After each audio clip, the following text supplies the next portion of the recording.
Salam sejahtera, saudara yang kekasih di dalam nama Tuhan Yesus Kristus. Kembali kita bertemu dan terus kita akan memikirkan topik lanjutan kita, bagaimana seharusnya kita hidup bertanggung jawab sebagai keluarga. Sekarang kita akan memikirkan anak. Di dalam Kolose pasal 3 ayat 20. Kolose pasal 3 ayat 20 dikatakan seperti ini. Hai anak-anak, taatilah orang tuamu dalam segala hal, karena itulah yang indah di dalam Tuhan.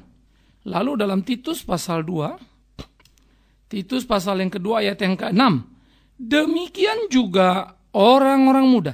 Nasihatilah mereka supaya mereka menguasai diri dalam segala hal. Ya. Dan jadikanlah dirimu sendiri sebagai suatu teladan dalam berbuat baik. Hendaklah kau jujur, bersungguh-sungguh dalam pengajaranmu. Apa yang dikatakan oleh Rasul Paulus baik kepada jemaat di Kolose maupun Titus, maka kita bisa melihat ini menjadi bagian yang perlu. Pada prinsipnya sebetulnya apa yang dikatakan itu kan sudah terkandung di dalam 10 hukum Tuhan. Hormatilah orang tuamu di tanah yang hormatilah ayah dan ibumu supaya panjang umurmu di tanah yang Tuhan berikan kepadamu dan engkau akan menerima berkat-berkat indah itu, bukan? Nah, jadi saudara, bagaimana seharusnya hidup seorang anak? Prinsip yang pertama adalah anak harus menyadari hakikat dirinya anak. Nah, istilah anak kan kita sudah tahu berarti dari papa mama kan begitu ya. Sehingga kehadiran dia di muka bumi ini oleh belas kasihan Tuhan tentunya di dalam kuasa Tuhan tentunya melalui papa dan mamanya. Nah, oleh karena itu papa mama sebagai alat yang Tuhan pakai untuk mengadakan keberadaan sang anak, bukankah pada tempatnya anak harus menghormati orang tuanya?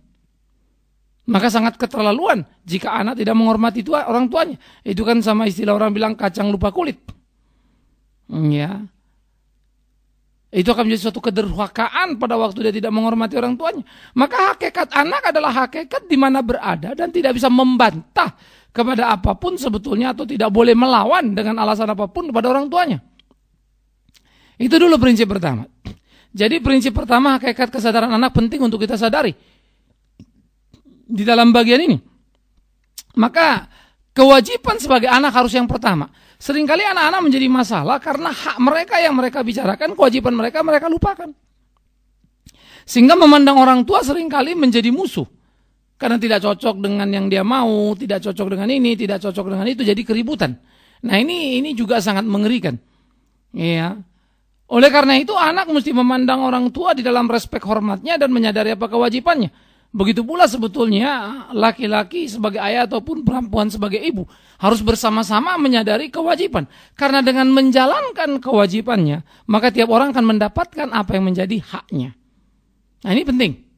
Nah jadi saudaraku yang kekasih, di sini menjadi bagian yang perlu untuk kita tumbuh kembangkan. Sehingga dengan demikian kita bisa melakukan apa yang menjadi kehendak Tuhan dalam kehidupan kita. Ya, ini pemahaman yang harus kita kembangkan dulu. Prinsip yang kedua yang menjadi menarik juga harus kita pikirkan, anak. Ketika dia menyadari hakikatnya sebagai anak, di mana dia mempunyai kewajiban menghormati orang tuanya, maka anak juga harus menyadari bahwa ada keunikan hubungan orang tua dan anak dibandingkan suami dan istri. Suami dan istri kalau tidak dijaga baik-baik kan bisa menjadi mantan suami atau mantan istri. Tetapi anak dan orang tua sampai kapanpun tidak ada mantan bapak, mantan mama atau mantan anak kan. Mau bilang ribut bentur seperti apapun, darah istilahnya ikatan darah tidak bisa memisahkan, sehingga tidak ada yang bisa menjadi mantan di situ. Maka ini pun perlu untuk dipahami betapa keseriusan di dalam ikatan yang ada itu. Karena itu kalau tidak menerima hakikat lalu kemudian bentrok itu sakitnya luar biasa. Karena suami istri dua orang yang berbeda saja pun dipersatukan tidak boleh dipisahkan. Apalagi kemudian benturan dan kehancuran dalam kehidupan kekeluargaan kan itu sangat mengerikan. Sehingga ikatan darah tadi harus dipahami di dalam perspektif tugas tanggung jawab masing-masing tadi. Sehingga anak betul-betul menjaga satu keseriusan di dalam dia bersikap. Oleh karena itu saudaraku yang kekasih, si anak yang menyadari akan posisinya sebagai anak, hakikatnya sebagai anak yang berkewajiban menghormati orang tuanya, maka si anak juga harus menyadari bahwa di dalam hubungannya dengan orang tuanya tidak akan ada yang mungkin bisa menjadi mantan. Artinya kekentalan, keindahan, keunggulan, kehebatan daripada hubungan itu unik di dalam ikatan darah tadi. Nah karena itu hubungan seperti ini jangan dipermainkan dong.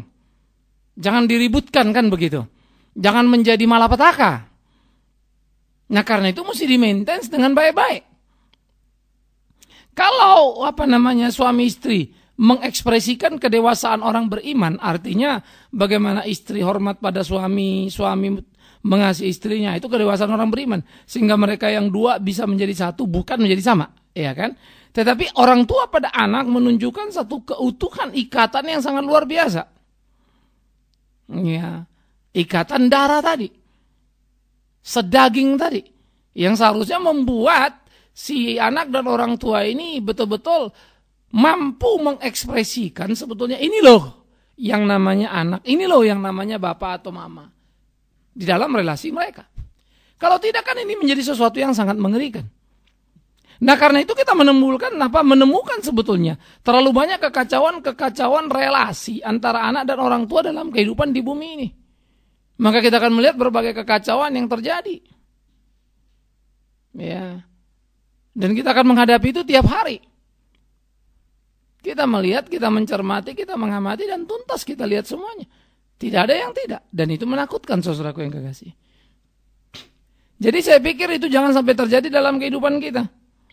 Sehingga kita betul-betul bisa melakukan apa yang menjadi kehendak Tuhan kita. Betul-betul bisa menikmati apa yang Tuhan mau lakukan dalam hari-hari kita. Nah, inilah yang mestinya menjadi satu kegairahan di dalam kehidupan kita, saudara. Waktu kita menjalani perjalanan kita, melakukan apa yang menjadi kehendak kita, sehingga sungguh-sungguh di dalamnya nama Tuhan itu dipermuliakan, nama Tuhan itu ditinggikan. Ini amat sangat luar biasa pentingnya. Nah, jadi di dalam hubungan-hubungan dinamika orang tua dan anak menjadi sesuatu hal yang penting bagaimana mewujudkan sebuah keluarga Kristen itu. Nah, karena itu setiap orang di dalam keluarga itu harus mengambil kesadaran akan tugas tanggung jawabnya yang menjadi kewajiban yang harus diwujudkannya. Maka dengan menjalankan kewajiban dia akan mendapatkan haknya, itu akan sangat indah. Nah, sementara bagi anak-anak mungkin akan merasa, walah inilah susahnya jadi anak, kalah melulu, mesti tunduk sama orang tua, mesti gini, mesti gitu. No. Saya sangat suka ketika Tuhan mengatakan, hormatilah orang tuamu, ayahmu, ibumu, supaya panjang umurmu di tanah yang Tuhan berikan padamu. Supaya dia memberkati tanah yang kau injak itu. Supaya dia memberkati hari-harimu. Karena itu adalah sesuatu yang sangat indah. Dikatakan oleh Paulus. Paulus memakai kata indah. Wah, ya, betul sekali. Karena anak yang menghormati orang tuanya adalah anak sebetulnya yang menjadi anak berbakti. Dan waktu anak itu berbakti, berkat Tuhan pun limpah kepada dia. Itu menjadi semacam satu lingkaran. Anak itu berbakti, Tuhan memberkati dia. Makin Tuhan memberkati dia, makin dia berbakti terus menjadi gelinding. Artinya makin dia berbakti itu makin banyak yang dia bisa bikin. Kalau Tuhan misalnya memberkati dia dengan uang, ya bisa menolong orang tuanya untuk merasakan A, merasakan B, mungkin pergi jalan-jalan, keluar kota, keluar negeri, atau dan seterusnya. Dan dia pun akan menemukan kebanggaan, kepuasan dalam dirinya. Nah, mari kita lihat apa yang akan Tuhan lakukan bagi orang yang anak yang memuliakan atau Tuhan atau yang menghormati orang tuanya. Maka dikatakan pertama Tuhan akan memberkati mereka. Maka saudara, kehidupan seorang anak itu akan bertumbuh menjadi satu kehidupan yang menggairahkan, menyenangkan di dalam respek atau hormat dia kepada orang tuanya. Kita mulai dari kecil misalnya. Maka anak-anak yang hormat pada orang tuanya akan menjadi anak-anak yang ingin menyenangkan hati orang tuanya. Ya, cara anak menyenangkan hati orang tua gimana sih? Ya dia belajar yang baik, dapat angka yang baik. Dan dia waktu dapat angka yang baik, ini untuk papa, ini untuk mama. Sehingga sang papa mama ke sekolah itu kan kepala tegak. Tapi kalau kemudian dia mendapat angka jelek, ya prestasi tidak bagus, kan itu sama saja mempermalukan papa mamanya. Di mana hormatmu pada papa mamamu? Tapi kalau dia bodoh gimana, Pak? Sebodoh-bodohnya orang bodoh, kerajinan untuk belajar akan menolong dia. Bisa menyelesaikan tanpa harus tinggal kelas. Hanya saja angkanya mungkin pas-pasan. Karena memang IQ-nya rendah. Tapi tidak malas loh. Yang repot kan kalau sudah bodoh, malas pula lagi, lengkap lah sudah kan begitu. Sehingga hancur lah semuanya. Nah, karena itu tiap anak mesti melihat nih, sebenarnya kamu hormati orang tua enggak? Nah, ini yang akan membuka rezekimu. Maka waktu kau menghormati orang tuamu, kau melakukan apa yang menjadi bagian menyenangkan orang tua, itu kan luar biasa. Lingkar yang kedua di dalam aspek ini adalah bagaimana bukan saja kamu belajar, tapi kamu juga memberikan nama baik. Anak siapa ini? Oh, anak Pak Anu, anak Bu Anu. Wah, kau memberikan kebanggaan kepada orang tua. Nah, di sini akan growth, akan tumbuh satu kebanggaan yang luar biasa, satu kebanggaan memiliki anak seperti dirimu. Maka pada waktu itu kau sudah melakukan lagi satu langkah yang lebih maju lagi. Ya, kalau kau berprestasi baik tadi kan kamu juga dipuji orang. Tetapi sebenarnya waktu kamu berprestasi baik, belajar baik tadi, kamu menyenangkan orang tua dan orang tuamu dipuji orang. Dan dia mendapatkan kebahagiaan. Maka orang tua yang bahagia terhadap anak seperti ini pasti akan menjadi orang tua yang memprotek anaknya, menjaga anaknya, melindungi anaknya. Menjadi orang tua yang bangga dan dekat pada anaknya. Maka sebetulnya pada waktu si anak melakukan dan mewujudkan rasa hormatnya terhadap orang tuanya, dia akan mendapatkan justru apa yang menjadi kegairahan dia. Ya. Nah, ini yang harus dilihat. Sehingga anak jangan rasa, mama mau ini, papa mau ini. No. Kita kalau kamu rajin belajar, kamu pintar, yang untung juga kamu kok. Ya, papa mama itu kan cuma kecipratan nama, kecipratan bangga dari kepintaran kamu. Yang pintar ya kamu. Nah, dengan demikian, anak-anak sadari betul. Ketika kau masih kecil, ketika kau mulai bertumbuh berkembang, supaya kau terus makin memahami, makin mengerti, sehingga di aspek yang ketiga nanti dalam putaran ini adalah kamu belajar memberikan nama harum. Nah, karena kamu belajar, kamu jadi pintar dan mempunyai masa depan. Maka orang yang belajar dengan kegairahan, orang yang belajar dalam cinta kasih, dia akan mempunyai kegairahan yang hebat, dia akan bertumbuh, dan dia akan mempunyai masa depan yang bagus sekali. Dan masa depan itu akan membawa dia menggapai nilai-nilai yang tinggi dalam kehidupan itu. Begitu saudaraku. Nah, ini perlu untuk kita tumbuh kembangkan. Perlu untuk kita wujud nyatakan. Sehingga ini menjadi kegairahan yang serius dalam kehidupan kita. Kita boleh lakukan apa yang sesuai dengan kehendak Tuhan kita. Sehingga sungguh-sungguh inilah yang harusnya kita ekspresikan dari seluruh kehidupan kita, yang keluar dari diri kita, dan orang bisa melihat betapa luar biasanya itu. Gitu. Sehingga ke depan nanti sang anak kan akan makin bersinar, berprestasi, membangun masa depan dengan indah. Dan dia akan menjadi anak yang sangat diberkati, bukan? Sehingga pekerjaannya menjadi baik, namanya harum, masa depannya indah. Feeling atau perasaannya itu lembut. Karena hidup dalam situasi yang manis. Maka sebetulnya anak mesti punya rasa kompetisi dalam dirinya. Ya, kompetisi itu saya sebut kompetisi begini. Kalau kita melakukan apa yang kita lakukan dalam hidup anak nih, taat, ya lakukan yang benar, yang baik, kita berprestasi, orang tua senang dengan sendirinya ya. Apa yang kamu harapkan dari orang tua pasti akan kamu dapatkan. Kasih sayang, kelembutan, dan seterusnya. Tapi mungkin akan ada yang bilang, saya sudah gini, saya sudah gitu, tapi papa mama saya nggak begitu itu. Ya, selalu ada masalah dan malapetaka di dalam rumah. Ya, karena kadang-kadang tidak orang tua juga banyak yang kurang bijak sehingga tidak menjadi seperti apa yang diharapkan anak kan. Tetapi ketahuilah bahwa kamu akan menjadi anak yang dijaga, dilindungi Tuhan, diberkati Tuhan dalam pertumbuhan dan perkembanganmu. Sementara orang tua yang tidak melakukan bagiannya, dia akan dihukum Tuhan. Dia akan Tuhan akan menjadi lawan bagi dia. Sehingga itu akan menjadi bahaya yang luar biasa. Nah, oleh karena itulah saudara yang kekasih, kita mesti memikirkan dengan sungguh-sungguh di dalam seluruh kehidupan kita. Bagaimana atau apa yang bisa kita lakukan supaya hidup kita sungguh-sungguh menjadi hidup yang menyenangkan hati Tuhan. Nah, ini perlu. Jadi anak-anak yang kekasih, dimanapun saudara berada lalu mulai dengar, perhatikan dirimu.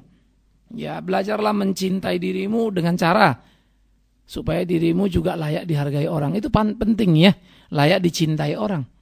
Ya, itu dengan tadi, jangan jadi anak yang pemalas, jadilah anak yang rajin. Jangan jadi anak yang kemudian ugal-ugalan, jadilah anak yang tertib. Tertib tidak sama dengan pengecut. Pemberani tidak harus ugal-ugalan. Nah, itu penting. Jadi jangan sampai salah terjemahan. Bagi saya banyak anak ugal-ugalan justru pengecut. Hanya berani merusak sana, merusak sini. Tapi tidak berani untuk jadi baik dan jadi model. Itu pengecut juga kan. Tinggal tergantung perspektif mana, dari sudut mana kita mau memandangnya. kamu jadi anak yang rajin tadi, kamu jadi anak yang baik dalam berperilaku tadi, maka kamu akan jadi anak berprestasi dalam hidupmu, maka kau akan menyelamatkan masa depanmu. Karena itu anak-anak, hormatilah orang tuamu. Semua orang tua kan pengen anaknya baik. Bahkan banyak orang tua yang sebetulnya gagal dalam hidupnya, bahkan boleh kita bilang dia menjadi penjahat lah. Tapi dia selalu berharap dan berkata, jangan sampai anakku ikut jejakku. Walaupun lucu kan, mestinya kalau kau tidak mau anakmu ikut jejakmu, ya kau jangan jalan di situ dong. Kan begitu. Tetapi itu pun ketika dia sadar dia salah jalan, dia tidak pengen anaknya ada di situ. Jadi sebetulnya hati tiap orang tua itu ada bagian yang berteriak di sana. Cuma kadang-kadang teriakannya itu gemanya kurang kenceng untuk kedengaran. Itu saja yang ada. Nah karena itu anak-anak harus memahami juga apa yang memang seringkali tidak terlihat tadi, tidak kita sadari tadi. Supaya kita juga jangan buru-buru berkesimpulan bahwa orang tua kita ini jahat, tidak sayang kita lagi, tidak mau tahu kita lagi. Nah itu kan perlu hati-hati juga. Karena kesimpulan itu akan bisa jadi kesimpulan yang sangat berbahaya sekali. Ya. Nah jadi disinilah saudaraku yang kekasih. Apa yang harus kita kerjakan, apa yang harus kita lakukan dalam kehidupan ini harus betul-betul menjadi sesuatu yang serius, yang benar, yang penting, supaya kemudian kita bisa hidup sesuai dengan kehendak Tuhan. Kita lakukan apa yang Tuhan mau, dan hidup kita boleh sungguh-sungguh jadi hidup yang menyenangkan hati Tuhan. Nah saya kira ini menjadi perlu sekali dalam hari-hari kita. Kita melakukan semuanya sehingga sungguh-sungguh hidup kita menjadi hidup yang penuh dengan kesaksian. Ya. Nah anak-anak, ketika apapun yang kau lakukan dalam hidupmu tadi, ingat ya, bahwa kau sedang membangun masa depanmu. Bahwa kau sedang mengalami berkat Tuhan di hidupmu. Nah jadi di dalam bagian-bagian seperti ini, tiap anak-anak mesti belajar melihat dirinya. Kalau ada kesulitan dalam dirimu, kamu mesti belajar lihat ini. Sebetulnya kamu hidup seperti apa sih? Bagaimana sikap hormatmu pada orang tuamu? Kan gitu ya. Lalu kalau kemudian kau merasakan banyak aspek yang belum jalan, sebetulnya sejauh mana hubungan kita yang benar itu? Perbaiki. Tapi jangan bilang gini ya, saya sih sayang orang tua saya Pak, orang tua saya juga sayang saya, tapi sekolah nggak beres misalnya. Kamu mesti bertanya loh, kamu kurang sayang sama orang tuamu. Karena kamu menyakiti hatinya. Gitu. Nah jadi di dalam rasa sayang seperti itu harus ada satu bentuk pertanggungjawaban yang real, yang bisa dilihat, diukur, dirasakan, ya, diwujud nyatakan dalam kehidupan keseharian itu. Sehingga dengan demikian kita bisa melakukan betul-betul apa yang menjadi kehendak Tuhan. Hidup kita memuliakan nama Tuhan. Ini perlu. Kalau enggak kita akan salah langkah di kehidupan kita. Ya, kita tidak akan tepat melakukan apa yang Tuhan mau lagi. Nah jadi saudaraku yang kekasih, ini penting, khususnya bagi anak-anak muda.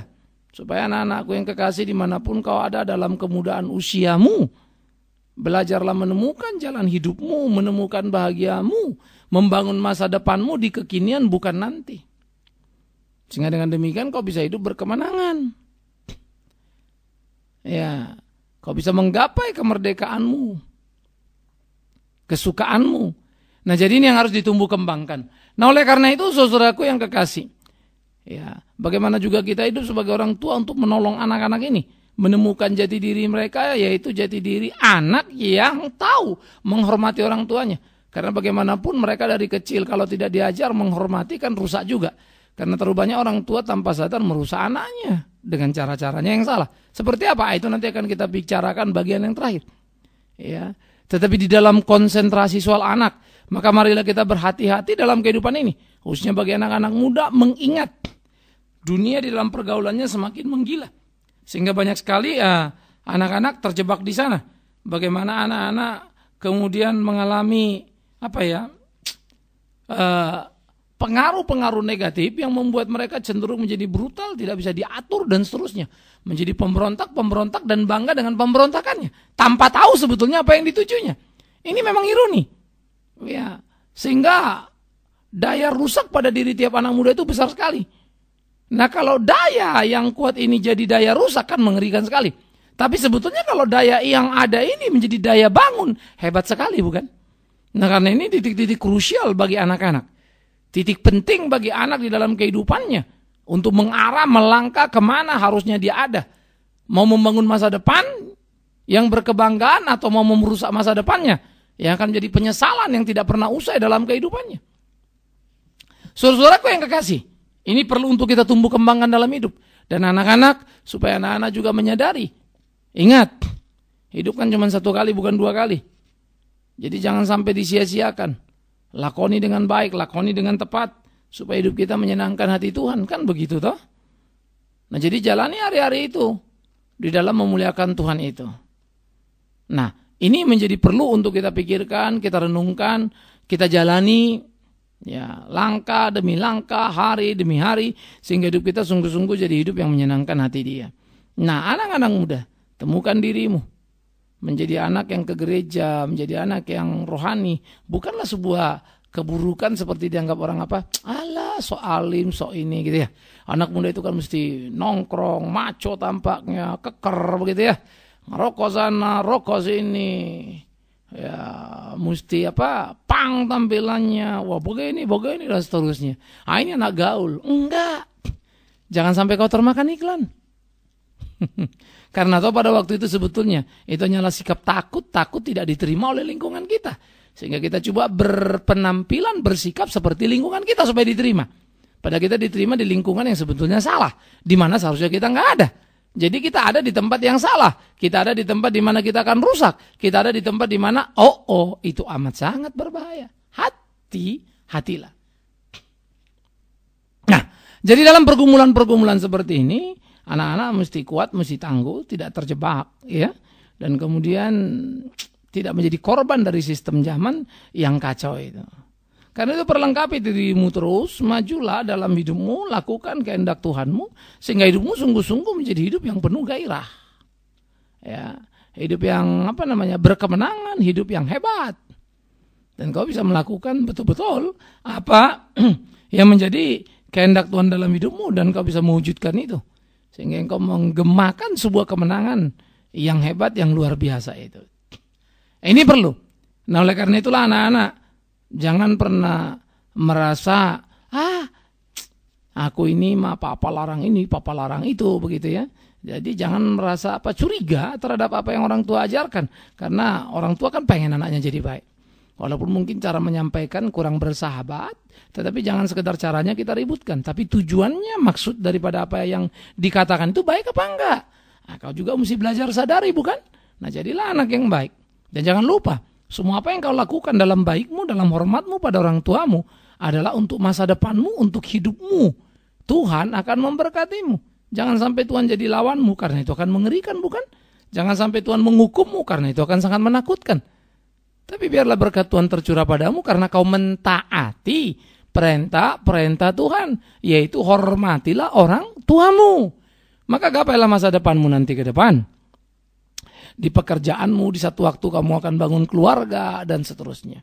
Ya, tapi mulailah dari sekolah, dari prestasimu, pergaulanmu, lingkunganmu, pemilihan-pemilihan terhadap berbagai hal dalam kehidupanmu, ya sampai nanti kepada gaya hidupmu. Kamu mesti punya sikap. Jangan sekedar terbawa arus yang katanya maju, tapi menuju jurang yang mengerikan. Selamat menjadi anak muda yang bijak. Akan terasa langkah, akan terasa unik. Tetapi jangan lupa, banyak orang yang ingin ke situ, tapi tak berdaya. Banyak orang terjebak dan tak bisa keluar. Jangan tambah persoalan yang ada, tapi jadilah anak muda yang menang. Karena hidup menghormati ayah dan ibumu. Di dalam takutmu akan Tuhan dan imanmu, maka Tuhan akan memberkatimu. Sekarang akan datang di sepanjang kehidupan. Amin. Mari kita berdoa. Tuhan, kami bersyukur, kami berterima kasih untuk berkat-Mu dalam hidup kami. Tuntun pimpin kami supaya selalu berjalan di jalan-Mu, melakukan apa yang menjadi kehendak Tuhan, sehingga hidup kami menjadi hidup yang menyenangkan. Kami juga mau berdoa supaya kiranya Tuhan terus memberkati kami di pergumulan kami, khususnya para anak muda kami, sehingga anak-anak muda boleh menemukan kesejatian hidup sebagai anak yang takut akan Tuhan, yang memuliakan Tuhan dengan menghormati orang tuanya. Bagi anak-anak yang sudah salah jalan, Tuhan kiranya dalam belas kasihan Tuhan membawa mereka kembali ke jalan yang benar. Bagi anak-anak yang sudah ada jalan yang benar, biarlah kiranya mereka tetap bertahan dari godaan dunia dan boleh tampil sebagai pemenang dalam kehidupan ini. Nama Tuhan yang dipermuliakan. Demi Yesus Tuhan kami berdoa, bersyukur dan terus mohon pimpinan Tuhan. Terpujilah Tuhan. Amin.